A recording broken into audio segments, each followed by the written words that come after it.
ಹುಟ್ಟು ಎರಡೇ ವಿಧ. ಒಂದು ಥ್ರೂ ಪ್ರಾಪರ್ ಚಾನಲ್. ಅವರು ಯೋನಿ ಸಂಜಾತರು. ಜಗತ್ತಿನಲ್ಲಿ ಇವತ್ತಿನ ಮಟ್ಟಿಗೆ ಯಾರೂ ವೃಕ್ಷ ಸಂಜಾತರಿಲ್ಲ. ಎರಡನೆಯ ಹುಟ್ಟು ಸಿಸೇರಿಯನ್ ಸೆಕ್ಷನ್ನದು. ಈ ಮಧ್ಯೆ ಯೋನಿ ಸಂಜಾತರಿಗಿಂತ ಕತ್ತರಿ ಸಂಜಾತ ಮಕ್ಕಳೇ ಜಾಸ್ತಿ, thanks to modern nursing homes and doctors. ಆದರೆ ಹುಟ್ಟು ಎರಡೇ ವಿಧದ್ದಾದರೆ ಸಾವು ಸಾವಿರ ವಿಧದ್ದು. ಸಹಜ ಸಾವಿನಿಂದ ಹಿಡಿದು ಅಸಹಜ ಸಾವಿನ ತನಕ, ಅಪಘಾತಗಳ ತನಕ, ಆತ್ಮಹತ್ಯೆಗಳ ತನಕ, ಕೊಲೆಗಳ ತನಕ, ಹಸಿವಿನ ತನಕ, ಅವಮಾನದ ತನಕ, ರೋಗಗಳ ತನಕ, ಖಿನ್ನತೆಯ ತನಕ, ಬದುಕು ಬೋರಾಗುವ ತನಕ, ನ್ಯಾಚುರಲ್ ಕ್ಯಾಲಾಮಿಟಿಗಳ ತನಕ.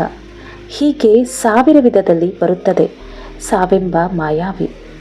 ಬದುಕಿನ ಈ 55 ವರ್ಷಗಳಲ್ಲಿ ನಾನು ಜೀವನವನ್ನು ಎಷ್ಟು ಕಂಡಿದ್ದೇನೋ ಅಷ್ಟೇ ಸಾವು ಅಂತ್ಯಗಳನ್ನೂ ಕಂಡಿದ್ದೇನೆ. ಹೀಗಾಗಿ ಬದುಕು ನನ್ನಲ್ಲಿ ಉಂಟು ಮಾಡುವ ಕುತೂಹಲವನ್ನೇ ಸಾವು ಉಂಟು ಮಾಡುತ್ತದೆ. ಒಂದು ಹನಿ ಉತ್ಸಾಹವೆಂಬುದು ಊರು, ನಗರ, ಉದ್ಯಾನ, ಉನ್ಮಾದ, ಸಾಹಿತ್ಯ, ಸಂಗೀತ, ಸಿನಿಮಾಗಳನ್ನು ಸೃಷ್ಟಿ ಮಾಡಿದಂತೆಯೇ ಸಾವು ಎಂಬ ನಿರ್ದಯಿ ಹಸ್ತ ಸಾವಿರ ಚಿತ್ರಗಳನ್ನು ಒಂದೇ ಒಂದು ಬೀಸಿನಲ್ಲಿ ಅಳಿಸಿ ನಿರ್ನಾಮ ಮಾಡಿಬಿಡುತ್ತದೆ. ಹೀಗಾಗಿ ಸಾವು ನನ್ನ ಅಂತಿಮ ಆಸಕ್ತಿಯ ಸಂಗತಿ. ಉಳಿದ ಆಸಕ್ತಿಗಳೆಲ್ಲ ಬದುಕು ಮತ್ತು ಸಾಧನೆಯೊಂದಿಗಿನ ಚಿಲ್ಲರೆ ಪ್ಲೆಷರ್ಗೆ ಸಂಬಂಧಿಸಿದಂಥವು. ಪತ್ರಿಕೋದ್ಯಮದಲ್ಲಿ ಒಂದು ಮಾತಿದೆ, reaching the right place at the right time ಅಂತ. ಅಂಥವು ನನ್ನ ಪತ್ರಿಕೋದ್ಯಮದ ಬದುಕಿನಲ್ಲಿ ಅನೇಕವು ಸಂಭವಿಸಿವೆ. ಪಾಕಿಸ್ತಾನದೊಂದಿಗೆ ಕದನ ಆರಂಭವಾದಾಗ ನಾನು ಮತ್ತು ನನ್ನ ವರದಿಗಾರ ವಿಠ್ಠಲಮೂರ್ತಿ ಕಾರ್ಗಿಲ್ನಲ್ಲಿದ್ದೆವು. ಜಸ್ಟ್ 2 ಕನ್ನಡಿಗಾಸ್. ಅಫ್ಘಾನಿಸ್ತಾನವನ್ನು ಅಮೆರಿಕ ಕುಟ್ಟಿ ಪುಡಿ ಮಾಡಲಾರಂಭಿಸಿದಾಗ 2011ರಲ್ಲಿ ಅಫ್ಘಾನಿಸ್ತಾನದಲ್ಲಿ ಕೆಲಸ ಮಾಡುತ್ತಿದ್ದ 3,000 ಜನ ನಾನಾ ದೇಶ ಭಾಷೆಗಳ ಪತ್ರಕರ್ತರಲ್ಲಿ ನಾನೊಬ್ಬನೇ ಕನ್ನಡಿಗ. ಗುಜರಾತದಲ್ಲಿ ಭೂಕಂಪನವಾಗಿ ಸಾವಿರಾರು ಜನ ಸತ್ತರು. ಆಗ ನಾನಿದ್ದೆ. ಜೊತೆಗೆ ನಿವೇದಿತಾ ಇದ್ದಳು. ಒರಿಸ್ಸಾದ ಚಂಡಮಾರುತಕ್ಕೆ ಜನ ಬೆನ್ನು ಕೊಟ್ಟು ನಿಂತಾಗ ಅವರ ಪಕ್ಕದಲ್ಲಿ ನಾನಿದ್ದೆ. ಕರ್ನಾಟಕದ ಅವಘಡಗಳ ಸಮಯದಲ್ಲಿ ಅದೆಷ್ಟು ಸಲ ನಾನು at the right place and at the right time ಇದ್ದೆನೋ ಈಗ ನೆನಪಿಲ್ಲ. ಮುಂಬಯಿಯಲ್ಲಿ ನನಗೊಬ್ಬ ಪತ್ರಕರ್ತ ಮಿತ್ರನಿದ್ದ, ಜೆ ಡೇ ಅಂತ. ಆತನ ಪೂರ್ತಿ ಹೆಸರು ಜ್ಯೋತಿರ್ಮಯ್ ಢೇ. ಕ್ಷುಲ್ಲಕ ಹೆಂಗಸಿನ ಚಿತಾವಣೆಯ ಮೇರೆಗೆ ಪರಮ ದುರುಳ ಛೋಟಾರಾಜನ್ ನನ್ನ ಮಿತ್ರನನ್ನು ಕೊಂದು ಹಾಕಿದ. ಕೊಂದವರೆಲ್ಲ ಸಿಕ್ಕಿಬಿದ್ದರು. ರಾಜನ್ ದೇಶದಲ್ಲಿರಲಿಲ್ಲ. ಆದರೆ ಕೊಲ್ಲಲು ಪ್ರೇರಣೆ ನೀಡಿದ್ದು ಯಾರು? No one knew. ನಾನು 2011ರ ನವೆಂಬರ್ 25ರಂದು ನನ್ನ 4ನೆಯ ಮಗ ಹಿಮವಂತ್ ಬೆಳಗೆರೆಯ ಹುಟ್ಟುಹಬ್ಬ ಆಚರಿಸಲು ಮುಂಬಯಿಗೆ ಹೋದಾಗ ಸರಿಯಾಗಿ ಆವತ್ತಿನ ದಿನವೇ ಸುದ್ದಿ ಸ್ಫೋಟಗೊಂಡಿತ್ತು. ಛೋಟರಾಜನ್ಗೆ ಚಿತಾವಣೆ ನೀಡಿ ಬಡಕಾಯಿಸಿ ಜ್ಯೋತಿರ್ಮಯ್ ಢೇ ಹತ್ಯೆಗೆ ಕಾರಣಳಾದ ಜಿಗ್ನಾ ಓಹರಾ ಎಂಬುವವಳನ್ನು ಮುಂಬೈ ಪೊಲೀಸರು ಬಂಧಿಸಿದ್ದರು. ಕೆಲವು ಫಸ್ಟ್ ಹ್ಯಾಂಡ್ ಮಾಹಿತಿಗಳು ನನಗೆ ಅವತ್ತು ಸಿಕ್ಕಿದ್ದವು. ಮೊನ್ನೆ ಒನ್ಸ್ ಅಗೇನ್ ನವೆಂಬರ್ 25, 2013ರಂದು ಹಿಮವಂತ್ ಬೆಳಗೆರೆಯ 6ನೇ ಜನ್ಮದಿನ ಆಚರಿಸಲು ನಾನು, ಹಿಮ, ಯಶೋಮತಿ ದಿಲ್ಲಿಗೆ ಹೋಗಿದ್ದೆವು. ಕಾಕತಾಳೀಯವೆಂದರೆ ಅದೇ ದಿನದಂದು ದಿಲ್ಲಿ ಸಮೀಪದ ಉತ್ತರ ಪ್ರದೇಶಕ್ಕೆ ಸೇರಿದ ಘಾಜಿಯಾಬಾದ್ನ ಸಿಬಿಐ ನ್ಯಾಯಾಲಯ ಡಾಕ್ಟರ್ ರಾಜೇಶ್ ತಲವಾರ್ ಮತ್ತು ಡಾಕ್ಟರ್ ನೂಪುರ್ ತಲವಾರ್ರನ್ನು ಆರುಷಿ ಹೇಮ್ರಾಜ್ ಹತ್ಯೆಯ ಆರೋಪಿಗಳೆಂದು ಘೋಷಿಸಿ ಇಬ್ಬರಿಗೂ ಜೀವಾವಧಿ ಶಿಕ್ಷೆ ವಿಧಿಸಿ ದಾಸ್ನಾ ಜೈಲಿಗೆ ಕಳಿಸುವಂತೆ ತೀರ್ಪು ನೀಡಿತು. ದಿಲ್ಲಿಗೆ ಘಾಜಿಯಾಬಾದ್ ತುಂಬ ದೂರವೇನಿರಲಿಲ್ಲ. ಆದರೆ ಬೆಂಗಳೂರಿಗೆ ಹಿಂತಿರುಗುವ ನನ್ನ ವಿಮಾನದ ಟಿಕೆಟ್ ಬುಕ್ ಆಗಿತ್ತು. ನನ್ನೊಳಗಿನ ಪತ್ರಕರ್ತ ಚಡಪಡಿಸುತ್ತಿದ್ದ. ಮತ್ತೇನಲ್ಲದಿದ್ದರೂ ಕಡೆಯ ಪಕ್ಷ ನನಗೆ ಆರುಷಿ ಮರ್ಡರ್ ಕೇಸ್ನ ತೀರ್ಪಿನ ಪ್ರತಿ ಬೇಕಾಗಿತ್ತು. ಏಕೆಂದರೆ ಸುಮಾರು 4.5 ವರ್ಷದಿಂದ ನಾನು ಈ ಪ್ರಕರಣವನ್ನು ತುಂಬ ಗಂಭೀರವಾಗಿ ಫಾಲೋ ಮಾಡುತ್ತಿದ್ದೆ. ಇನ್ನೇನು ಬೆಳಗ್ಗೆ ಎದ್ದು ವಿಮಾನ ಹತ್ತಬೇಕು. ಅಷ್ಟರಲ್ಲಿ ನನಗೆ ಸಂತೆಯಲ್ಲಿ ಸೋದರ ಮಾವ ಸಿಕ್ಕಂತೆ ಸಿಕ್ಕವರು ಸುಪ್ರೀಂ ಕೋರ್ಟ್ ವಕೀಲರಾದ ಚಂದ್ರಕಾಂತ ಅಂಗಡಿಯವರು. ಅವರು ಉತ್ತರ ಕರ್ನಾಟಕದ ರಾಮದುರ್ಗದವರು. ಅವರ ಪತ್ನಿ ಶರ್ಮಿಳಾ, ಮಗುವಿನ ಹೆಸರು ನಿಧಿ. ರಾಮದುರ್ಗದಿಂದ ಒಂದು ಕರಿಕೋಟು ಹೊದ್ದು ದಿಲ್ಲಿಗೆ ಹೋಗಿ 15 ವರ್ಷ ಏನೇನು ಪಡಿಪಾಟಲು ಪಟ್ಟರೋ ಗೊತ್ತಿಲ್ಲ. ಈಗ ಸುಪ್ರೀಂ ಕೋರ್ಟ್ನಲ್ಲಿ ಬ್ಯುಸಿ ವಕೀಲರು. ಅವರು ನನ್ನ ಪ್ರತಿಯೊಂದು ವಿನಂತಿಯನ್ನು ಮನ್ನಿಸಿದ್ದಾರೆ. ಅನೇಕ ಪ್ರಕರಣಗಳ ಜಡ್ಜ್ಮೆಂಟ್ ಪ್ರತಿಗಳನ್ನು ಕಳಿಸಿದ್ದಾರೆ. ನಾನು ಕಳಿಸುವ ನಿರ್ಗತಿಕ ಕೇಸುಗಳನ್ನು ಸುಪ್ರೀಂ ಕೋರ್ಟಿನಲ್ಲಿ ಬಡಿದಾಡಿ ಬಡವರ ಕಣ್ಣೀರು ಒರೆಸಿದ್ದಾರೆ. ಕನ್ನಡಿಗರ ಮಟ್ಟಿಗೆ ಸುಪ್ರೀಂ ಕೋರ್ಟಿನಲ್ಲಿ ಚಂದ್ರಕಾಂತ ಅಂಗಡಿ ವಕೀಲರು ಆಶಾ ಕಿರಣ. ಅವರೊಂದಿಗೆ ನನ್ನ ಒಂದೇ ತಕರಾರೆಂದರೆ ನನ್ನಿಂದ ಅವರು ಹಣ ಪಡೆಯುವುದಿಲ್ಲ. ನಾನೇ ಗಂಟು ಬಿದ್ದು ಅವರ ಅಕೌಂಟ್ ನಂಬರ್ ತೆಗೆದುಕೊಂಡು ನನಗೆ ತೋಚಿದಷ್ಟು ಹಣ ಹಾಕುತ್ತೇನೆ. ಅದಿರಲಿ, ಹೊರಡುವ ದಿನ ಹೋಟೆಲ್ ಅಶೋಕಾದಲ್ಲಿ ಭೇಟಿಯಾದ ಅಂಗಡಿ ವಕೀಲರು ನಾನು ಬೆಂಗಳೂರು ತಲುಪಿ ಒಂದು ನಿದ್ದೆ ತೆಗೆದು ಏಳುವ ಹೊತ್ತಿಗೆ ಇಡೀ ಆರುಷಿ ಪ್ರಕರಣದ ಜಾತಕ ಜಾಪತ್ರೆ ನನ್ನೆದುರಿಗೆ ಹರಡಿಕೊಂಡಿತ್ತು. ಥ್ಯಾಂಕ್ಸ್ ಟು ಅಡ್ವೋ ಅಂಗಡಿ.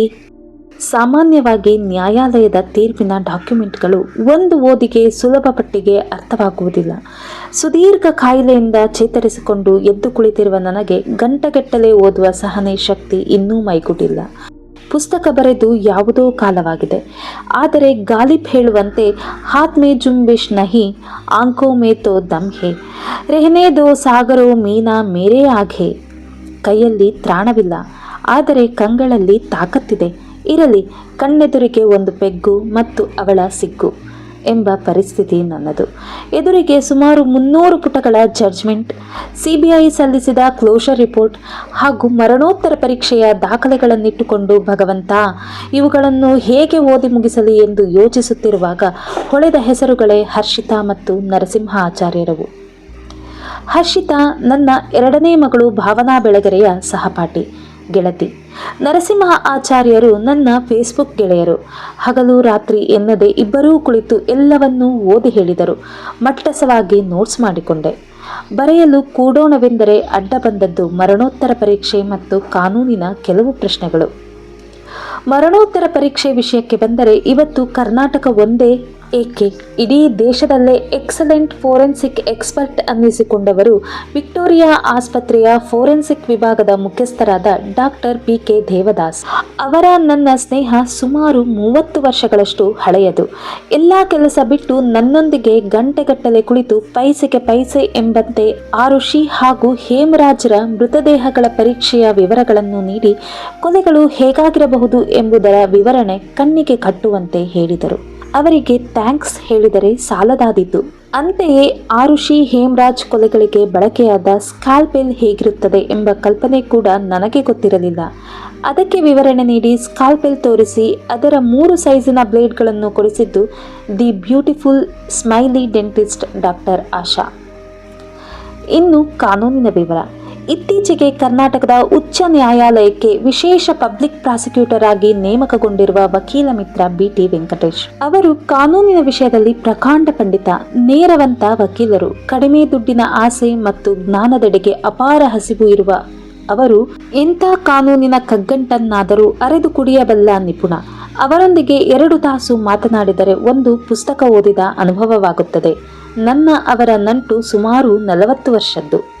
ಸಂಬಂಧಪಟ್ಟ ಎಲ್ಲ ದಾಖಲೆ ಮತ್ತು ಎಲ್ಲ ವಿವರಣೆ ಕಲೆ ಹಾಕಿಕೊಂಡು ಕುಳಿತ ಮೇಲೆ ನನಗೆ ಮುಖ್ಯವಾಗಿ ಇದಿರಾದದ್ದು ಮಾನವ ಸಂಬಂಧಗಳ ಕುರಿತಾದ ಸಂಕೀರ್ಣತೆಯ ಸಂಗತಿ.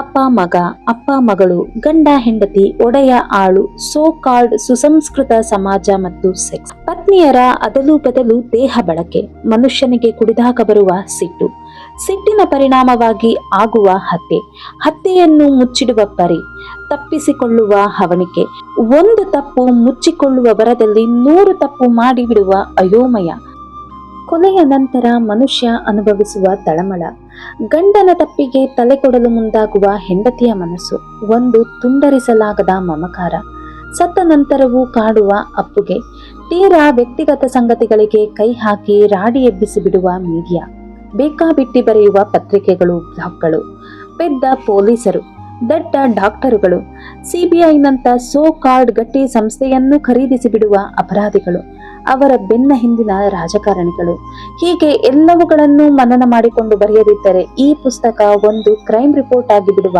ಅಪಾಯವಿದೆ ಎಂಬುದು ನನಗೆ ಗೊತ್ತಿತ್ತು.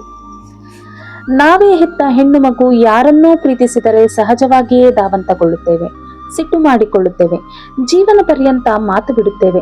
ಉತ್ತರ ಭಾರತದ ಮರ್ಯಾದಾ ಹತ್ಯೆಗಳನ್ನು ನೋಡಿದಾಗ ಮನುಷ್ಯನ ಕ್ರೌರ್ಯ, ಸ್ಟುಪಿಡಿಟಿ, ಫ್ಯೂಡಲ್ ಮನಸ್ತತ್ವ ಅರ್ಥವಾಗುತ್ತದೆ. ಅವು ಮರ್ಯಾದಾ ಹತ್ಯೆಗಳಲ್ಲ, ಮರ್ಯಾದೆ ಮತ್ತು ಮನುಷ್ಯತ್ವದ ಹತ್ಯೆಗಳು. ಆರುಷಿ ಪ್ರಕರಣ ಅದಕ್ಕಿಂತ ಭಿನ್ನ. 14 ತುಂಬಲಿರುವ ಮಗಳು ಮನೆಯ ಆಳಿನೊಂದಿಗೆ ಸುಖದ ಕ್ರೀಡೆಯಲ್ಲಿರುವುದನ್ನು ನೋಡಿದ ತಂದೆ ಭಯಂಕರ ರೀತಿಯಲ್ಲಿ ಇಬ್ಬರನ್ನು ಕೊಂದು ಬಿಟ್ಟ. ಅದು ಸರಿಯಾ? ಆ ಕ್ಷಣದ ರಿಯಾಕ್ಷನ್ನ? ಈಗಿನ ಮಕ್ಕಳು ಕೆಟ್ಟು ಕೆರೆ ಹಿಡಿದಿದ್ದರಾದ್ದರಿಂದ ಅವರನ್ನು ಶಿಕ್ಷಿಸಲೇಬೇಕು ಎಂಬ ಸಿದ್ಧಾಂತದ ಫಲವಾ? What is this? ಆರುಷಿ ಪ್ರಕರಣದ ಬಗ್ಗೆ ಯಾರು ಬೇಕಾದರೂ ಪುಸ್ತಕ ಬರೆಯಬಹುದು, ಮಾತನಾಡಬಹುದು. ಆದರೆ ನನಗಿರುವ ಕೊಂಚ ಹೆಚ್ಚಿನ ಹಕ್ಕು ಅಂದರೆ ನಾನು ಇಬ್ಬರು ಹೆಣ್ಣು ಮಕ್ಕಳ ತಂದೆ, ಇಬ್ಬರವೂ ಪ್ರೇಮ ವಿವಾಹಗಳು, ಅಂತರ್ಜಾತೀಯ ಮದುವೆಗಳು. ಅವರ ಪ್ರೇಮಗಳಿಗೆ ನಾನು ಸಾಕ್ಷಿ. ಅವರೊಂದಿಗಿನ ಸಲುಗೆ ನನಗೆ ಇವತ್ತಿಗೂ ಬೇರೆಯವರೊಂದಿಗೆ ಸಿಲುಕಿಲ್ಲ. ಪ್ರೇಮಿಸುವ ಕಾಲದಲ್ಲಿ, ಮದುವೆಯಾದ ನಂತರದ ದಿನಗಳಲ್ಲಿ ಅವರ ಮನಸ್ಸುಗಳ ಸ್ಥಿತ್ಯಂತರಗಳನ್ನು ನಾನು ಗಮನಿಸುತ್ತಾ ಬಂದಿದ್ದೇನೆ. ತುಂಬಾ ಅಲ್ಲದಿದ್ದರೂ ಕೊಂಚ ಮಟ್ಟಿಗೆ ಕೆಲವು ಸಲ ಅವರ ಮೇಲೆ ಸಿಟ್ಟು ಮಾಡಿಕೊಂಡಿದ್ದೇನೆ. ದಾರೆ ಎರೆದು ಕೊಡುವಾಗ ದೇಹವೆಲ್ಲ ಕರಗಿ ಹೋಗುವಂತೆ ಅತ್ತಿದ್ದೇನೆ. ನನಗೆ ತಲವಾರ್ ದಂಪತಿಗಳು, ಅವರ ತಳಮಳ, ಫಿಟ್ ಆಫ್ ಆಂಗರ್ ಎಲ್ಲ ಅರ್ಥವಾಗುತ್ತವೆ. ಆದರೆ ನನಗೆ ಆರುಷಿ ಹೆಚ್ಚು ಅರ್ಥವಾಗುತ್ತಾಳೆ. ಆರುಷಿಯ ವಯಸ್ಸಿನ ಹುಡುಗಿಯರಿಗಾಗಿ, ಅದಕ್ಕಿಂತ ಹೆಚ್ಚು ಆ ವಯಸ್ಸಿನ ಮಕ್ಕಳಿರುವ ತಂದೆ ತಾಯಂದಿರಿಗಾಗಿ, ನನ್ನ ಪತ್ರಕರ್ತ ಗೆಳೆಯರಿಗಾಗಿ ಮತ್ತು ನನ್ನದೇ ಅಂತರಂಗದ ಒಳಮಾತನ್ನು ಪೂರ್ತಿಗೊಳಿಸುವುದಕ್ಕಾಗಿ ಈ ಪುಸ್ತಕ ಬರೆದಿದ್ದೇನೆ. ಇದನ್ನೆಲ್ಲ ಅರ್ಥ ಮಾಡಿಕೊಂಡು ಈ ಪುಸ್ತಕ ಒಪ್ಪಿಸಿಕೊಳ್ಳಿ. ಇಂಥ ಪುಸ್ತಕಗಳನ್ನಲ್ಲದೆ ನಾನು ಬೇರೇನನ್ನು ಬರೆಯಲಿ? ಬರುವ ಒಂದು ಕೆಲಸವನ್ನು ನೆಟ್ಟಗೆ ಮಾಡಿಕೊಂಡು ಹೋದರೆ ಸಾಕಾಗಿದೆ ಅಲ್ಲವೇ? ರವಿ ಬೆಳಗೆರೆ.